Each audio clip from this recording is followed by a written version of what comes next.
want to welcome all of you to the 5th Annual Ethnic Studies Summit here at the college.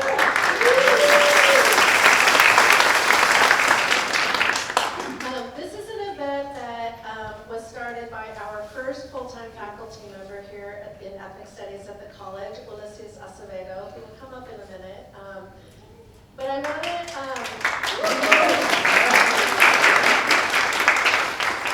and the vision for this summit, Ulysses will speak more to this, but it was really to help educate folks here on the campus about what ethnic studies is and its value. And I'm really, really pleased to be able to introduce you all to some other faculty members in our ethnic studies program here at the college. We have Bianca Ling, who is an instructor here. She teaches our ethnic studies. I don't see her in the room, but if I'm missing her, Professor Lisa Daniels is going to join us. She might come in a little bit later. And then I'm super pleased to bring up our 2 other full-time faculty members here who joined us in the last 3 years. I think, Scott, you're on your 3rd year and 2nd year, and Sandra is on her very 1st year. Why don't you come on up here?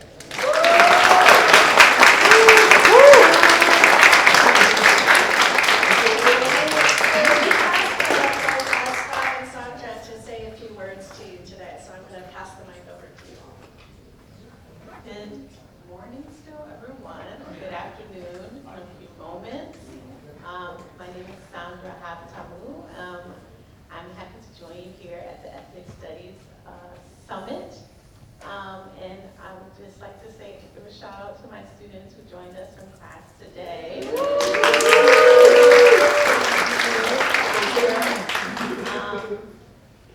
And so yeah, I just wanted to say that I appreciate all the work of my colleagues as we are preparing for this, and I just really enjoy the work that we do here in the department, shining a light on the fight for justice throughout history and in contemporary moments. And it's really a joy to engage with students in these discussions of what has come before us and what we must do to make the world a better place. Like, I couldn't think of and dream of a better environment to work in and a better work to do.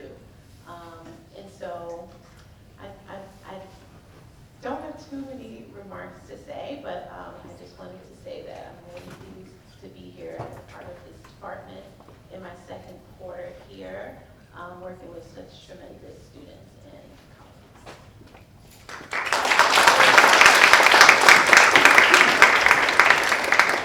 Everyone, thank you for coming. I'm great to be here with esteemed colleagues, students, community, and especially the poets. As a longtime member of the Asian American arts community in the Bay Area, I'm particularly honored to be part of an event featuring San Francisco Poet Laureate Genny Lim.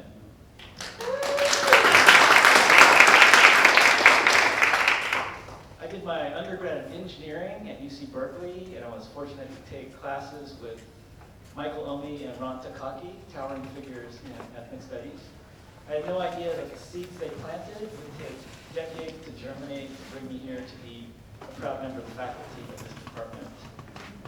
I could think of no more relevant field to be in right now to meet this political moment and helping students prepare for that.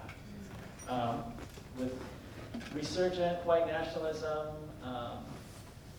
racial targeting of criminalizing immigrants, and it seems unprecedented, but for those of you in ethnic studies, it's always been here, it's never gone away, it hasn't changed. We were just watching the film 13th in my class and discussing it this morning. It ends with legal scholar Brian Stevenson talking about how people say, you know, slavery, Jim Crow, lynching, I don't know how all that could happen. Like, if I was alive then, there's no way that would have happened. He says, that time is now. That time is now. So for me, my parents were teenagers when they were forcibly removed and put into concentration camps in World War II. So a lot of what's happening now brings that back to me in terms of lack of due process, criminalization of an entire group of people. mass incarceration. The scale of the ICE camps is approaching that of Japanese Americans World War II.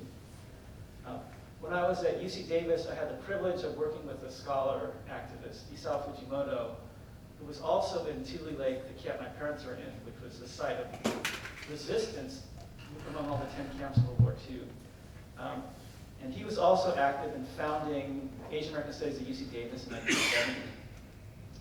He was on the radio on KPFA in Berkeley talking about the continuing relevance of Japanese American incarceration to what's happening now. And he said, to prevent that, in order to prevent it from happening, people needed to put their bodies on the line, literally on the railroad lines to get the transport from stopping. So how do we get a movement like that? I want to mention Jeff Chang, hip-hop historian based in the Bay Area, who for a long time has asserted that cultural change precedes political change. Cultural change precedes political change. And so we're here with poets. I'm an artist. My workshop, I'm going to talk about artist resistance. I'll end with one last anecdote about Ron Takaki. When I was at Berkeley reading the Daily Cal newspaper, he was quoted in there, and here I'm speaking to my Asian American Studies students. He was saying, what the community needs, we don't need more doctors, lawyers, engineers, we have plenty of those. What we need is poets. We need artists who can engage with complexity, help us heal, help us imagine otherwise. So with that, thank you to the poets in the room, and I'll pass it on.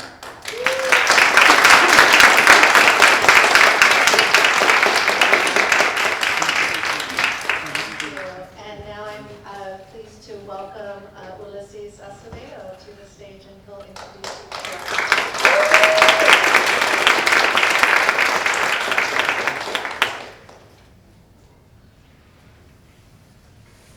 Hello everybody, thank you for being here. I'm so happy to see all your faces. I do recognize it takes a lot more effort to show up in person, so thank you. I also want to thank Valerie. I want to thank Scheherazade. I don't know if Scheherazade's in the building. Thank you, Dr. Asami. Thank you, Dr. Suchitani.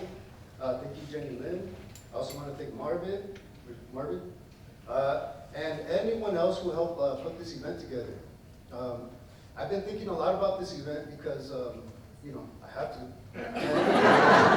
And one thing that I'm really excited about everything. I'm excited about the workshops. I'm excited about having you here. I'm excited about the musicians, the drummers, our poet, and my colleagues who are here. But who kept popping up in my mind was my two new colleagues. I kept thinking about them, and I was like, ooh, I'm so happy. Like, I'm not the only ethnic studies instructor or professor showing up to this event this year. So now we have three. I mean, we have an adjunct and two full-timers here today. So that's something that's been a real highlight for me. So I'm not sure. With that being said, ethnic studies at Foothill is about 5 years old. I was the first hire, a full-time hire. And in reality, 5 years sounds like a lot, but still in its infancy, right? Ethnic studies is about 55 years old, give or take. Our sister college, Ianza, has had an ethnic studies program since the 70s. So it's in its infancy, right? We have so much to grow, so many things to plan, so much curriculum and programming to continue building. So we are in our infancy. And with that being said, this is our 5th annual Ethnic Studies Summit. And I wanted to bring up some of the, not the themes, but some of the other keynotes, and the themes go along with some of those keynotes. A few years ago, we had Shiketsa Martinez. We had Dr. Lauren Chu a few years ago as well. We had our first Ethnic Studies Summit was Melanie Cervantes from Dignidad Rebelde, an artist. Last year, we had San Jose current Poet Laureate, still Yosimar Reyes.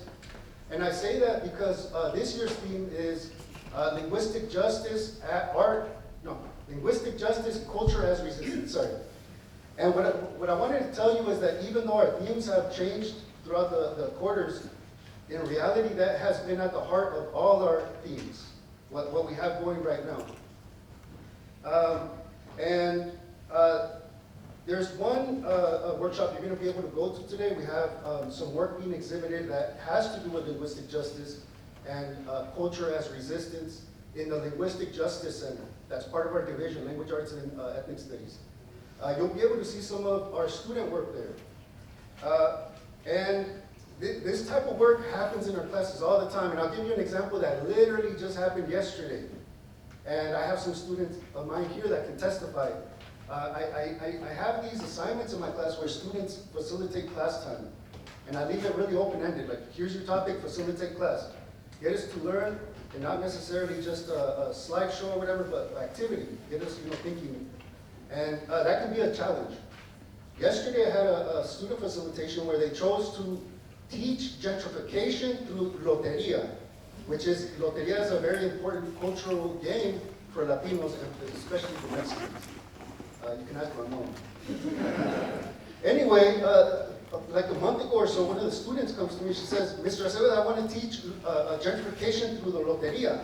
And I said, what? Like, good luck with that. Like, I don't know what you have in mind. And I was like, I don't know, I'll show up and we'll see what you do. Anyway, yesterday the group shows up and they teach gentrification through loteria by bringing up cards and through the different cards telling a story. For example, I don't know all the words to it. It's like, oh, I woke up today and there was an araña in my room. So araña, right? And el sol, the sun, was beautiful. And then eventually they get to the part where they have to have a difficult conversation with their landlord, and on and on and on, using these cards from La Loteria. So I just wanted to share an example that happens in our classrooms, right? That I can't even imagine, to be honest. I didn't know that was going to happen. What I'm going to do is I'm going to introduce both of our speakers. We have Marvin Flores, who's our current Poet Laureate at Foothill College, our first current Poet Laureate. And to be honest, for Marvin, I didn't have to write anything. I was going to read his little bio. You have a little bio in the program, but you can take notes if you want to know more about Marvin. I met Marvin a few years ago in my ethnic studies class, and I started a ethnic studies student group, and he joined it. And quick, foreshadowing is that that student group didn't work out. However, it was replaced with the new student group that he leads called Los Jaguares, along with other students. A few years ago, we had Chiquetza here. He's a young environmentalist, also Chicano, also a Xochimilco environmentalist. That's an important lake in Mexico City, in that area. And we had him here, and that's when I had first started meeting Marvin. That was like the second quarter I knew him. And Marvin was in my office hours, and I'm like, Marvin, check it out. I'm helping organize this event, and this is our keynote speaker. I'm looking for a poet. Do you know any friends do you know anybody that's a poet? I was desperate for a poet, a student, specifically a student poet. I'll keep talking. Anyway, what happens is that Marvin's like, I'm a poet. He's just sitting there, in my office. He's like, I'm a poet. I was like, what? And I was thinking about it philosophically. I'm like, we're all poets. What do you mean? Like, you're a poet. And then I'm like, okay, well, can you show me something? Show me a poem. And he pulled up a poem on his phone, and I read it, and I'm like, all right, you got the job. You're a poet for this event. And then after that, I can tell you so many stories about Marvin, but he, like I mentioned, he's our current student poet laureate, and I believe that was a no contest. Like, literally, I believe, I'm sorry to anyone else in the room who's a poet, but I believe there would have been another student who could have competed against Marvin. And I say this because to be a poet laureate is a poet of the people. The reason I say we're all poets is because I'm a poet sometimes. But I'm not brave enough to really put it out there. I'm not brave enough I'm not brave enough to make it reality. Marvin is someone that really believes in poetry. He goes to high schools, he goes to middle schools. He's really interested in having young people understand the importance of poetry and that their voice matters, and just connecting poetry to everything. And thank you, Scott, because Scott mentioned that we need more poets. We need more artists. And I've told my students this in my classes that right now, our poets and artists are really important because they can say whatever they want. They can say it very eloquently. They can draw, paint. And if they can't do what they do, then we're really in trouble. If they can't do what they do, then we're really in trouble. So right now, we're putting Marvin. That's my quick bio for Marvin. I'm sure I'm missing stuff. You can read about him if you want. And I'll also introduce Genny Lim, who's the 9th Poet Laureate of San Francisco, currently right now.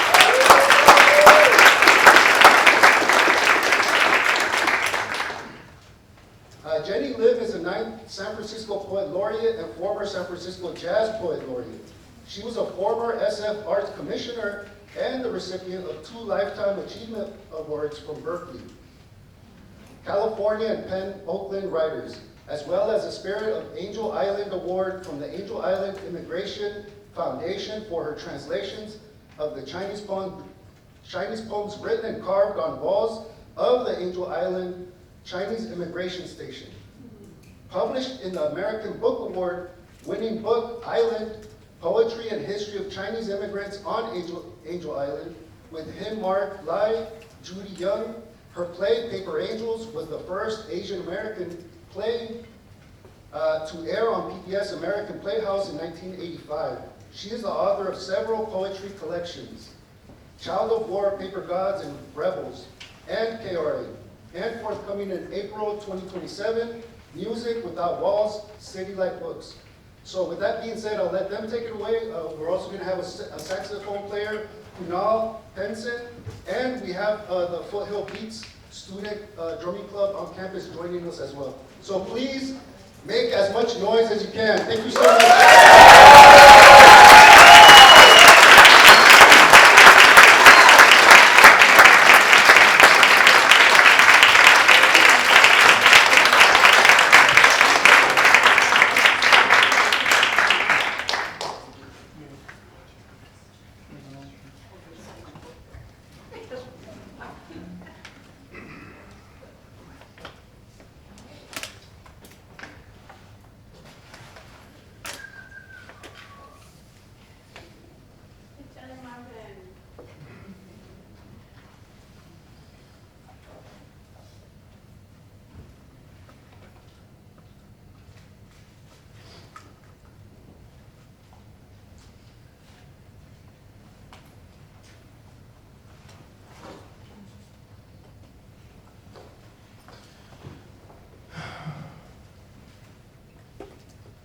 Bienvenidos a la lucha, the melanated, unmelanated, remelanated. Welcome to the struggle. It's been a long time coming. Haven't you heard? Turned on late time news, reparation talks on Fox News, proving white hatred true. What about Telemundo? Round the mundo. The only channel I know to handle this chicanismo. The only one reporting about Mexicanos taking over. Haven't you heard? The damn illegal aliens. The subterranean ones, the space Mexicans, the fourth dimensional ones too, past, present, futuro. Tell your ancestors it's no use. Tell your grandchildren too, about the truth they can't refuse, the double spark fuse of our oppression being nothing but a ruse. Porque I know speaking English, but still run literary circles round every poet praised for being white, praised for lacking the melanin, the consciousness, the struggle. He wrote a word, give him the world, give him an award too. Name the award after him too. Let us study his word for generations to come. Let us raise it like the Bible's sequel. Praise Jesus, praise the poet, not the poeta. Praise the Lord. Mexicanos cannot read nor write, and that Chicano ain't done nothing but teach the word. Teach poetry for hoodlums. What could those snot-nosed Mexicanitos do with poetry? Nothing but vaguear. Vaguear by the 7 with all the tios. And yes, senor, we very much are. We're on the 7. We have that white poet's latest genre-bending introspective text. And that shit is so whack. The tios would involve cigarrillos with it. See, we're writing our own anthology of conflicts overseas, intricacies of U.S. imperialism. We are spitting theories, Wayne. Keep your award, keep the accolades true. We ain't need shit. Why would we? When the tierra has always fed us. You've been living with nothing but handouts eating off our hands like a good little boy. We don't talk about that, do we? Your sick, twisted, systemic kink. We don't talk about that, do we? And you still think you can touch us, pat us on the back, congratulate us, be in awe of us, our survival, our resistencia, our rhythm, despite the odds, despite the entire world gunning for us, shredding us till we're nothing but dust, shredding us, inviting us to the table, but never the chair, and they'll call it fair. Because the Mexicano has never been allowed to sit, take a break or a meal. You haven't put enough work in, you steal jobs, but do the ones I don't feel like doing, do everything but get mad at me. After all, Jesus said, Father, forgive them, for they do not know what they are doing. But God ain't never met a Republican.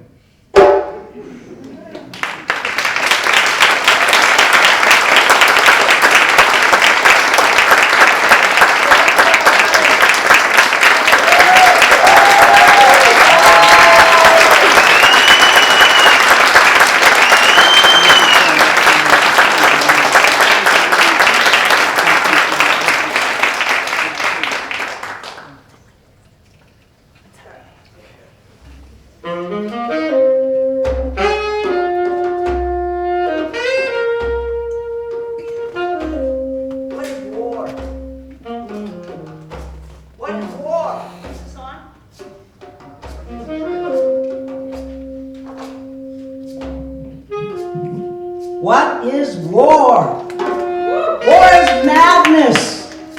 What lies behind the power of a bomb? Beyond the ultimatum of threats? Beyond the lies of the liberator who hands you a map in exchange for your land? What is empire but the slaughterhouse of dreams? Or a hungry ghost that feeds on itself? Our president yells, rise! And his minions rise. Our president yells, attack! And the armies file the missiles and drop the bombs. He raises the flag of victory over the dead and the wounded innocents as if their blood were the parting of the Red Sea. No, war doesn't forgive. War doesn't forget. It repeats itself in its delusional cycle to usurp history from nature. Like mice on a treadmill, ignore and cause and effect, believing that killing is heroic and patriotic and fighting the end game for peace. War is death. Death stowed in rotting bowels, mangled limbs, smoldering roofs, iron walls turned to rubble and ash. It is a black cloud of meaningless suffering in an insatiable lust for conquests from which humanity will lose in its desecration of life. War. What is war?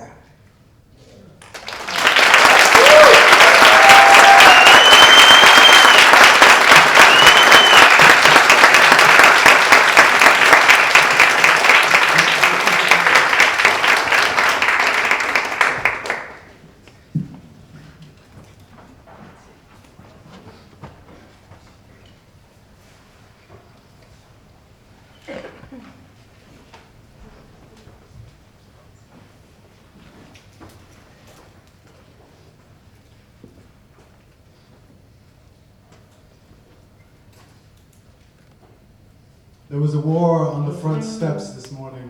I opened my door to morning doves and all too familiar hymns. And isn't it interesting how citizens pay for the leaders' actions? And who would have thought God came from the bodega on 5th Avenue? Who would have thought he came from me or was me or looked like me or born like me? Who would have thought God would make you hate God, deport God? Who would have thought he came from the story in King the Seventh on the Latham? Who would have thought my time would come? Who says we hold God in reverence? Who says we don't hold ourselves in reverence because a people do not survive 500 years without each other, Who says you won? This is the calm before a storm, a people without form, without rules, bending border bars. And who placed said bars? Thought it would be nice or would suffice to rise the neighborhood price like a well-placed picket fence, hence why they raised your rent and flooded the streets with fent, poisoning the lands and the hands who tended. Who's the first angel to see the developing nation break its chrysalis, develop wings, then envelop in sanctimonious sanctions? Whose politics revolve around itself and not its citizens?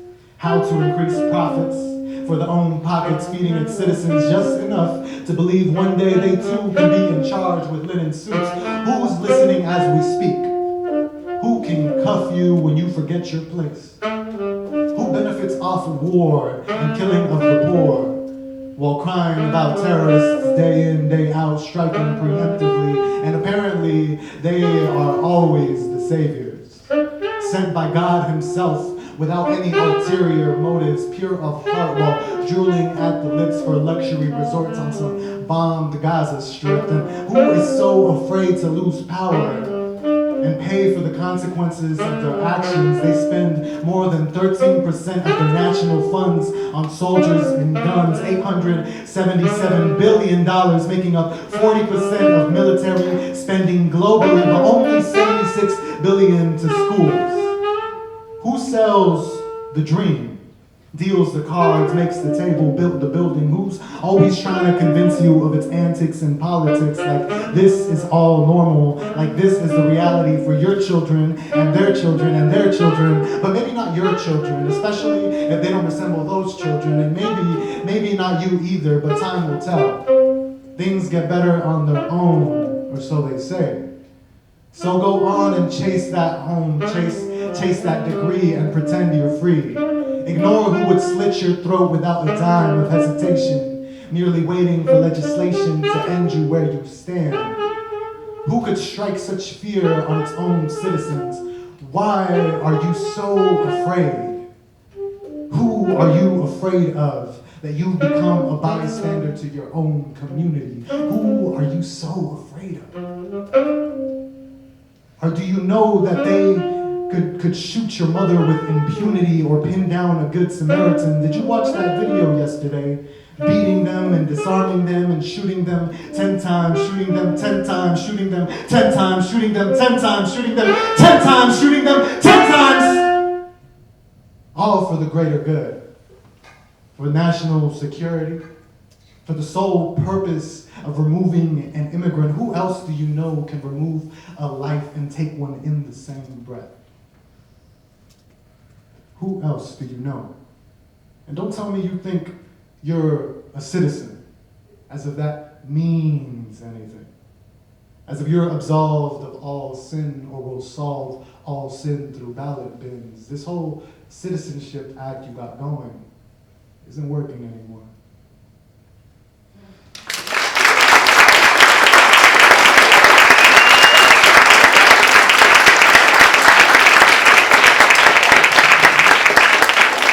Righteous words. Give it up for Kamal. Kamal.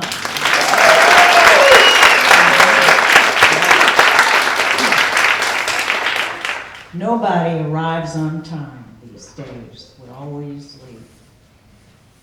Or we're premature. Nobody ever arrives on time because waiting is like watching a snake molt in the night.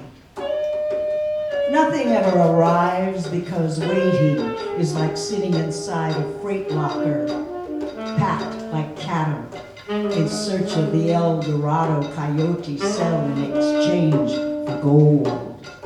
Nobody ever arrives because time is a cycle of diminishing returns, packed in a suitcase of dreams where the desperate breath gasps for air through a pinhole of light, with death staring back, watching you, waiting to hand you your papers. When will we arrive?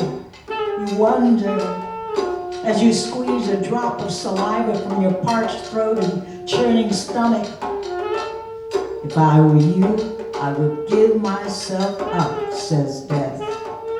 Your lonely coffin awaits you in a world distracted by the price of coffee and gas. The murmur of freedom whispers in your heart, in the river of blood coursing the Rio Grande to your homeland. In that place where butterflies make their odyssey north, and where children play on eternal meadows of forget-me-nots. You've forgotten how to laugh in the way that only children can laugh. North and south have become indistinguishable, the light and shadow. You, in the flesh or in absence, are as interchangeable as day and night. Now, first and last, you will be free, because nobody ever arrives in time when heaven calls. The river is wide, I cannot cross, near do I have the wings to fly.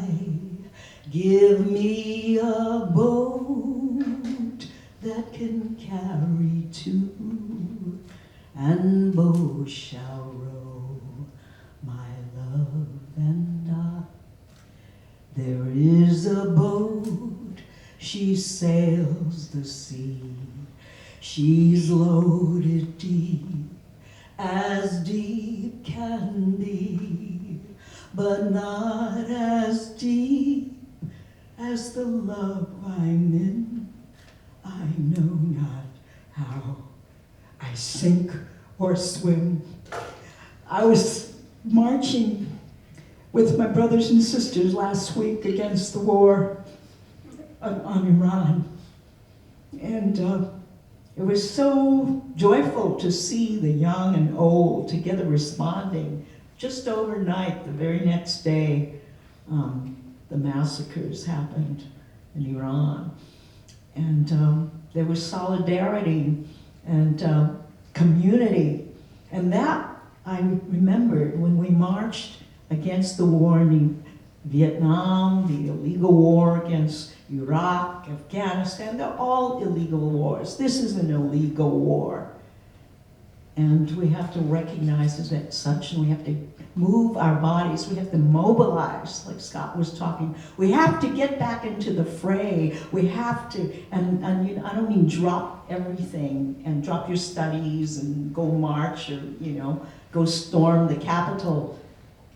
But you have to find what your path is and use every effort, ounce of passion, dedication, to speak your truth through your art form, through your language, through, you know, your science, your technology, because we have to work together collectively to forward our talents and our skills in the direction of the light, not the darkness. We know what ethics is. We know what right is from wrong. And suddenly we're programmed to think that it's okay to massacre a country prematurely in the middle of negotiations because they're not responding fast enough. So we're going to go in there and kill everybody. And now what we've unleashed, 11 countries are at risk, are in high alert. Over 700 people already have been killed in Iran. But we only count the bodies of our American soldiers. So, again, this is a war against all of our cultures. It's a war against ethnic studies because it's a war against multiculturalism. It's a war against us uniting because the game is to keep us segregated, separated, and fighting for the crumbs that are dropped along the way. And we play into that every time. We sell out in the government, we sell out in our communities, we sell out in homeless programs, what have you, betraying our own people. And we have to stop doing that. And we have to use technology and AI to forward our goals and our mission. We know what is right. And we don't pit ourselves against our brothers and sisters, whether it's in Palestine, in Ecuador, in all the countries, Colombia. They're going after Cuba will be next, right? They've already abducted the president of Venezuela, and now they're holding, the Chevron is already in Venezuela. But you know what? It's a long game, and we have a long vision. So we can't think about losing. We can't think about being defeated. I actually had a speech that I prepared, and then after this thing broke out in the war, I was just so, I think like a lot of you, just so, I just, felt so devastated. But I'm going to share this poem. They're trying to tell us we don't count. We're marginal people. We're not American. We are American. In fact, some of us are the first Americans. I'm actually Chinese Chukchi, and I have the same blood as Navajo DNA. I am American. We live, love, work, dream in this Babylon of 48 hills perched on the graves of the Ramatish in a shifting map. Come on, brothers, sisters, of immigrant odyssey summoned like wild geese to a fog-born vision of gold and grit. A city hungered on a fault line, a city reared on rock and roll and the summer of love, beat poetry, bebop, hip-hop, and zen. Haight-Ashbury, North Beach, Chinatown, I-Hotel, the Fillmore, the Castro, the Mission, the Richmond, Soma, Sunset, Berto, Potrero, J-Town, Bayview, Biz, and Noe Valleys. We are men, women, children, seeding our dreams to be born anew, like hungry ghosts in driverless cars converging at an all-you-can-eat buffet. We know we can do what AI will and can never do, because they not like us, they not like us. We improvise, we cool, we're greater than the sum of what we were. We bury our ancestral bones, our shadows, our baggage. We cast our fate to far-flung gods, greenhorn grasshoppers leaping into the blue without a Hail Mary, net or rope, and story after story, win or lose.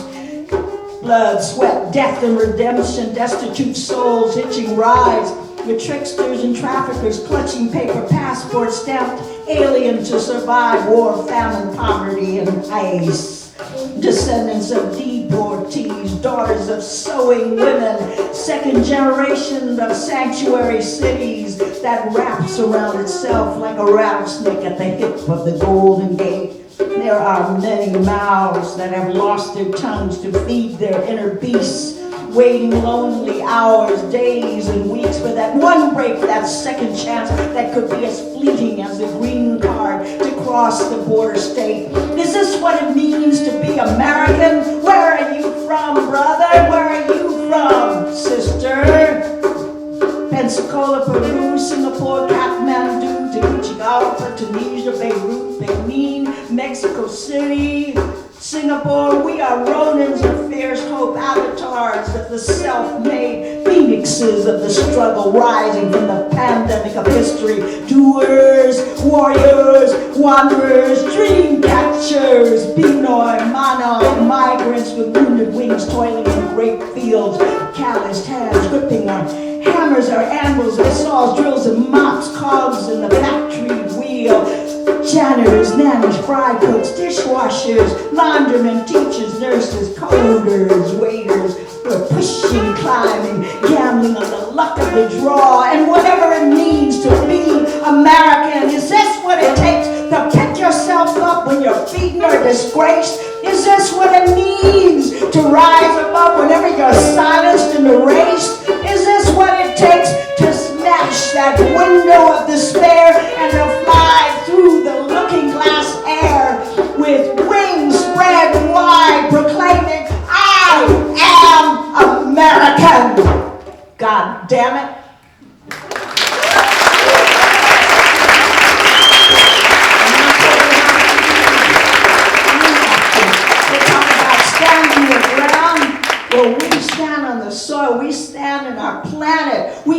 stand with the stars. We stand with the water, the elements. We don't just stand our ground. We stand for our brothers and sisters and the wildlife, our bears, mother bears, the birds, our dogs, our cats.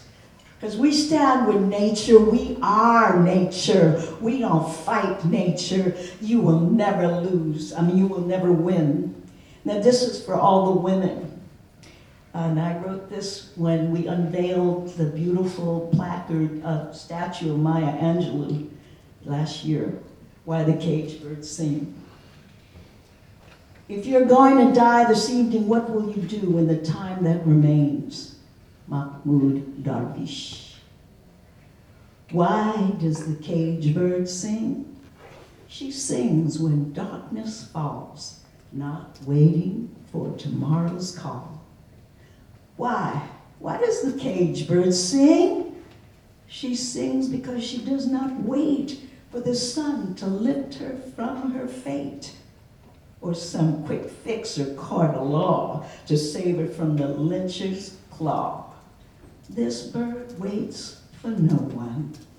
Her flight to freedom is never done. To be dragged by hatred's chain? Hell no, that's not her game. She is not invisible. She is indivisible, like the sun that rises on her black, brown, yellow, red sisters who stand proud and tall beside her. She knows that life is an unmade bed ready for love any day, any weather. So why does the caged bird sing? She knows that freedom rings with whatever joy you bring. And if you're going to die this evening, what will you do? What will you do in the time that remains? That's why the caged bird sings.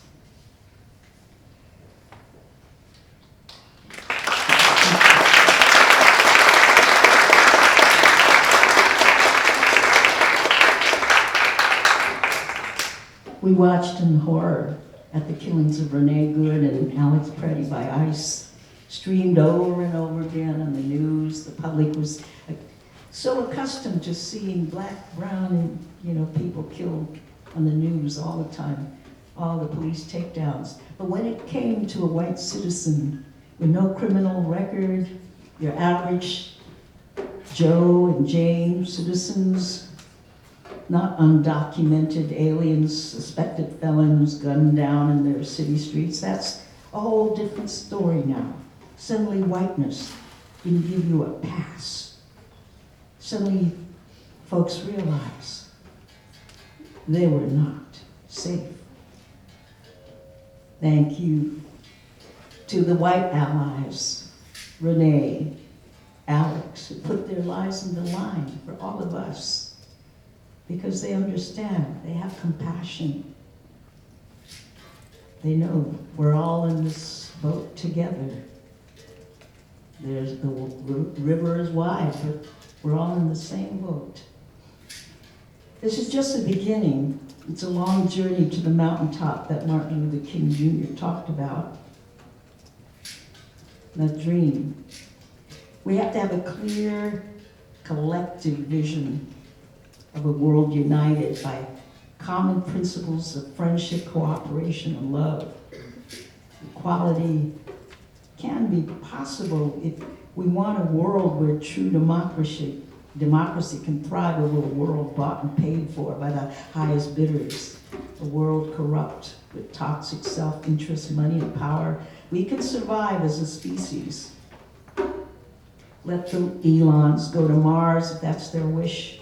We're here to stay on this beautiful blue planet, which they've desecrated with their obsession for profits over people and nature. George Orwell said the most effective way to destroy a people is to deny and obliterate their own understanding of their history. And that's the jobs in ethnic study, to give people permission to learn about themselves, to learn about their history. not to usurp their history, supplant their history, and have them whitewash. And now, overnight, we find ourselves once more engulfed in another war, an illegal war, a never-ending list of wars from Iraq, Venezuela, Palestine, Iran.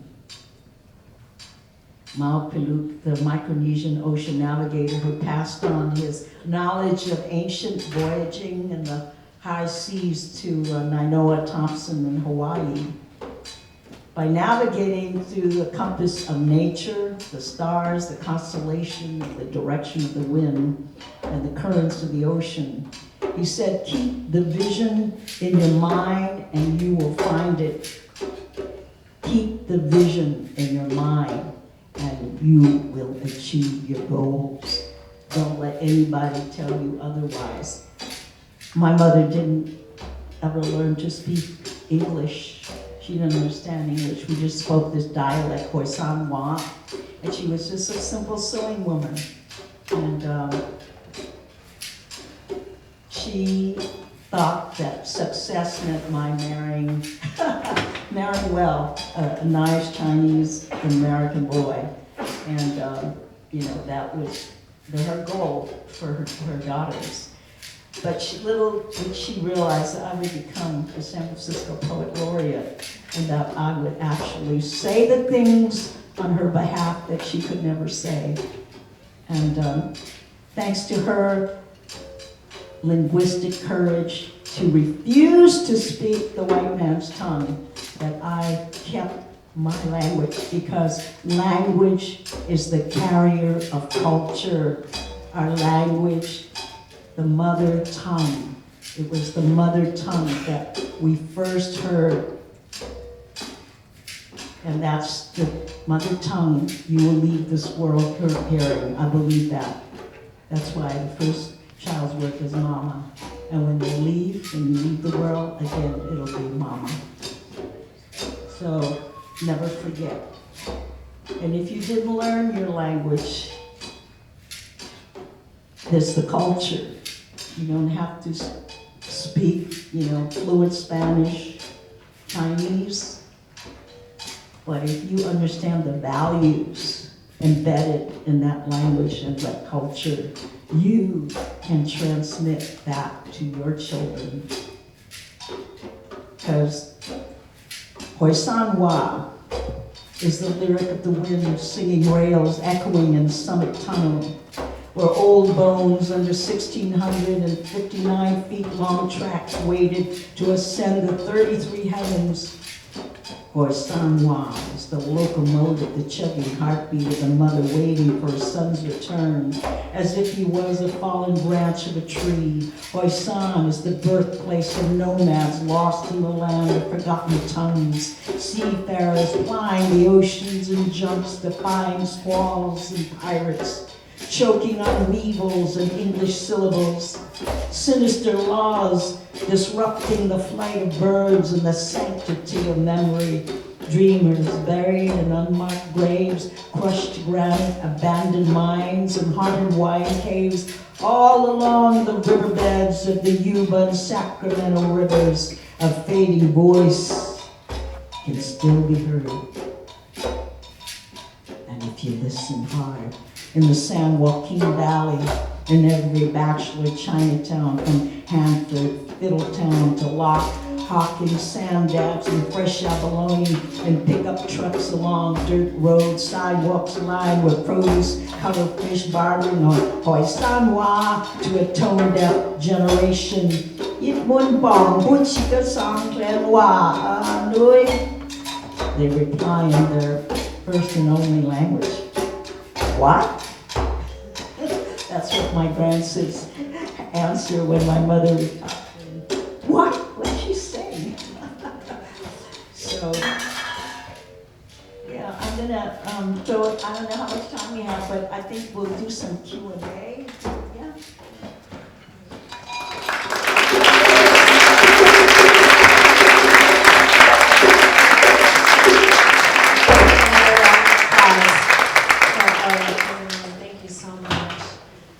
We'd love love to take some questions. We have just about maybe 10 minutes or so before our passing time to the workshops. Anybody have a question?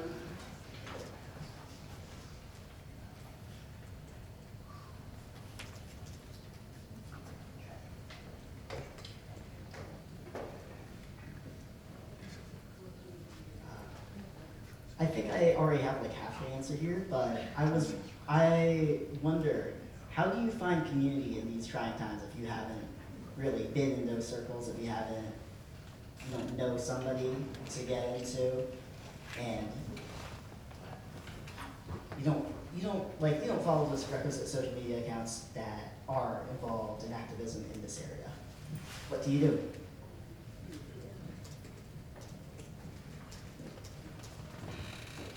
You're not that far from San Jose, Santa Clara, and you know, the Bay Area is kind of a network. There's a lot of communities, some Indian, East Indian, Chinese, Vietnamese communities, and I think the best thing is to go on websites, like when you see art openings and poetry readings, go to them and, you know, sort of introduce yourself and, you know, say, I'm a student, I'm interested, and, you know, and just hook up with people. And, you know, if you're shy, that's another thing. If you go with someone who isn't so shy, like that, I'm very shy, and then I would go and not have anything to say to anyone, but I would find a friend who is very forward and outgoing, and then just tag along with her, and she would just open up, and next thing I would get connected.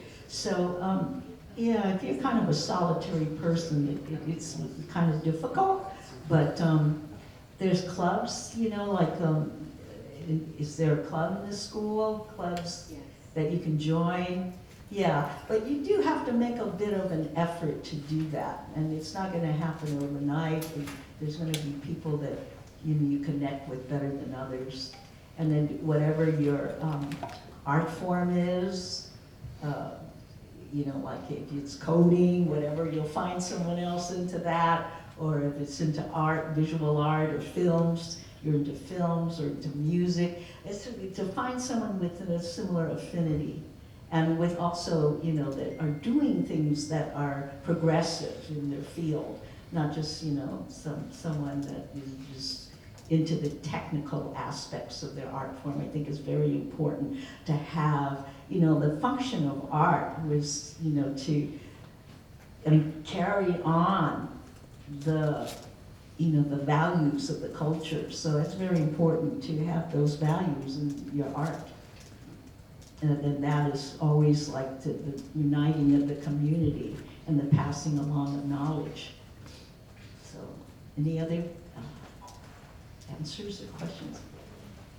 I can pack one. Oh, I'm going to try this one. So yeah, okay.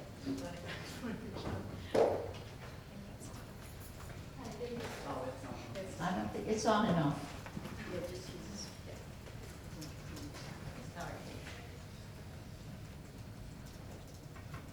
Thank you very much for your keynotes. I really appreciate it. I'm also one of the international students. I have faced racism because of my accent. I was feeling really down because of that lately, but after you said that appreciate your language, it made me really proud of myself. Back in my country, I had the first prize in Burmese literature when I was grade 9. Thank you. And my mom once told me it was not used to, and I told my mom, no mom, after I came to US to study, I learned that many Asian Americans can speak their own language. And like, I'm not Asian American at all, I'm truly Asian. And I can say that, hey, you know, I have first prize in Burmese literature, and I'm really proud of that. I really appreciate that you shared for that.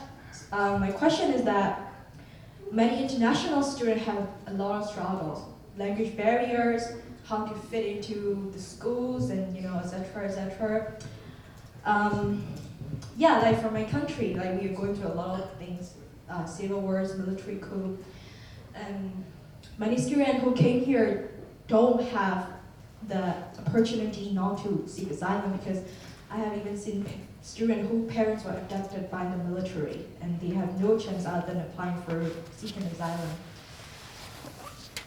Like, you know, that's just my country. Like many countries like Iran, Afghanistan, other countries are going through a lot too. What would be your advice for students like us to keep going? Like, you know, there are many students who never give up and keep going, but there are downtimes. They're like, you know, I even told like she's one of my roommates. I told her like, you know, I feel really sad that people are laughing at my accent, and I'm so scared to speak out in front of people. That's just one example. What would be your advice for students like us to keep going through these things? And the sad thing is that most people who are raised to act are also people of color, and it made me really feel sad. Yeah, like we have international student programs who are supporting us through everything, and professors and administrators are really nice. We have these events, you know, but what would be the courage inside us? What would be your advice? Thank you very much. That's a really tough question because I've dealt, you know, with a great deal of racism through my years too, and I was always very embarrassed about my mom's dialect, and even among the Chinese, because it's considered a peasant dialect. It's not Mandarin, and so I never wanted to speak it. And I did have an accent over, you know, as I grew up. I lost it, but I used to, like, I would argue with my girlfriend. She said, 1, 2, free, and I said, no, it's 1, 2, tree. and we had to get our teacher to referee, and she would say 3, and then I would say, see, tree, and she said, I told you free. And I think if you could find a way to meet that person one-on-one and say, hey, you know, I'm not stupid. I have an accent. I speak Burmese. What language can you speak besides English? You know, try to meet them in the middle somewhere and have them self-reflect about, you know, their ignorance. And says, you know, just because people don't speak, you know, English without accents does not mean that they don't have something to say, that they don't understand, that they understand what cruelty is, and it's really uncalled for. Just say, you know, flat out, you know, that's very racist of you. You should think about what you just said, because if you say that to me, you're going to say that to others, and eventually one day someone would not take it that well and hurt you back in a way that you may not expect. But you know, I was kind of like a street kid, so I fought, you know, and over the years I had to curb my anger, because those kinds of things would like really, you know, ignite me. And I think even Bruce Lee said the most difficult thing for a fighter, you know, if you're a fighter and you're a warrior, is to remain calm. And so that, and once they get your ire, and they get you ashamed and embarrassed and, you know, off center, then they will have won, because that's their whole thing, is, you know, to prove themselves as superior, and usually those are very insecure people. So if you're just very calm and just say, look, that's racist and I don't appreciate it, you need to apologize to me. Yeah, you know, if someone has any better advice, and I used to just swear at them. F you, you know. I think it's right to be pissed. I think it's like, your anger is absolutely justified. I think, but there's not a but. And I think the best way to handle it is to keep that anger, but keep it dignified. That's it. I don't have a question. Yeah. So we're gonna have some workshops. Oh, yeah, they have the workshop, so that's it. Yeah, let me close this out. Sorry. I know, I'm so sorry. I know, next time we'll make this 2 hours. We're learning as we go. We have more time for our Q&A. Can we give another round of applause to